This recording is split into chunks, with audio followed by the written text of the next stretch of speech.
Hey guys, and welcome back to the channel. This is the weekend edition. Now that may confuse some people, but for me it's actually Saturday morning just before 7 a.m. And the market is about to close in about 20 minutes. So for me, I need to make my trade decisions for the day, and that will be it. So just have a quick look here. A recap of this week's trading. Yeah, up and down, hasn't really changed too much. We are about $28 in profit and still about 0.5% up. You can see earlier I took a loss. That was last night for me, but earlier in the day for other people. When the NFP hit, I did have a trade in there that I was really rolling the dice on that I shouldn't have done, and it went into negative, and then I closed it. So that's why we don't run into NFP with open positions that can go either way. So lessons learned. So today we'll have a scan through and have a look at where we're at, see if there's any trade decisions. Have to keep in mind that on Monday morning I can't trade because the markets aren't open. So the whole 20 minutes before the new day, trading decisions can't be done for me on a Monday morning. So I have to do them today, and then hope that there is no world events or weekend data that pushes price whilst the markets are closed. This can create gaps in the market. I'm sure you've seen them before. So let's have a look. Also, you'll notice here I threw on this indicator just to give us an idea how big the last candle was. It was mostly just for NFP to see how much it affected the ATR. So I mean here roughly the ATR is 48 pips. So this candle was 61 pips today's candle, which means that it was larger than the normal ATR, and in actual fact it would have made that ATR value, or will tomorrow make that ATR value slightly higher. So I will just have a look.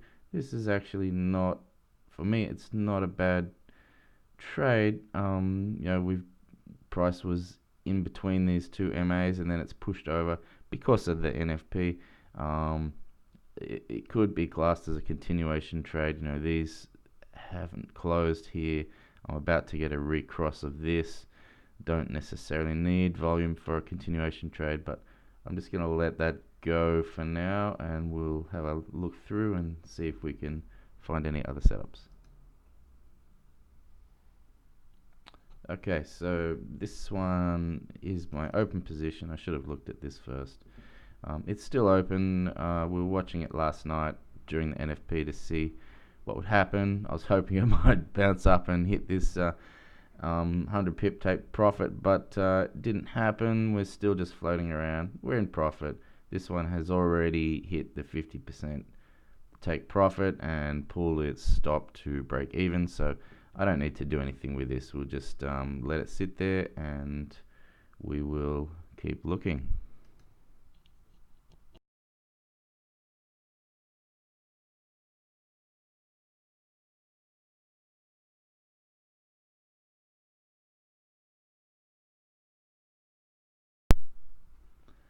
So this one, the Aussie Kiwi, is interesting. We are getting a cross here. We haven't quite hit our zero cross here. We are pulling into some volume, but this could all be from the NFP, this candle here. So I tend not to like the look of that. I mean, I could take it, and yeah, okay, let's take it. All right.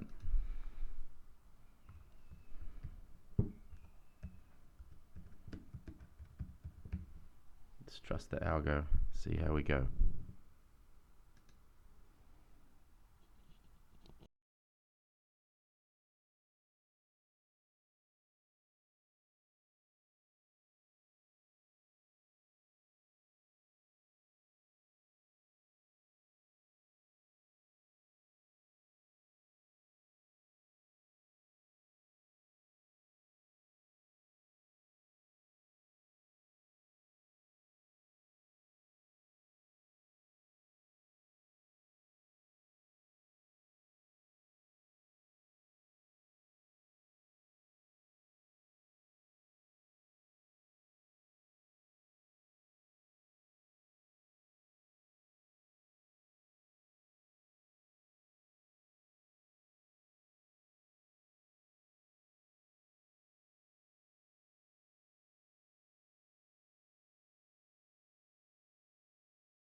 So this one here, the Kiwi CAD, it's interesting.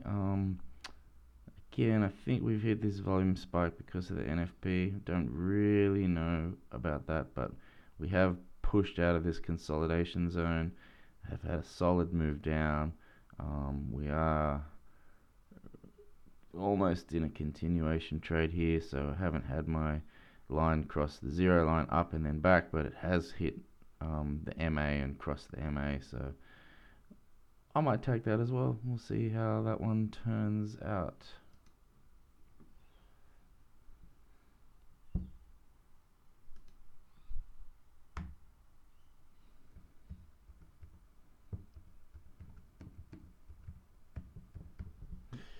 I don't think that entered. I will do it again. There we go. We'll just keep on having a quick look. See if we can see any other potential setups.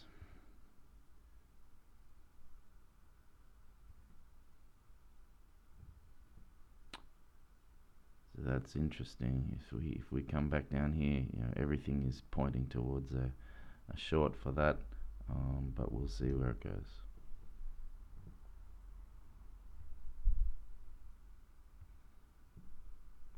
Nope, nothing else jumping out at me. So that's where we are for today.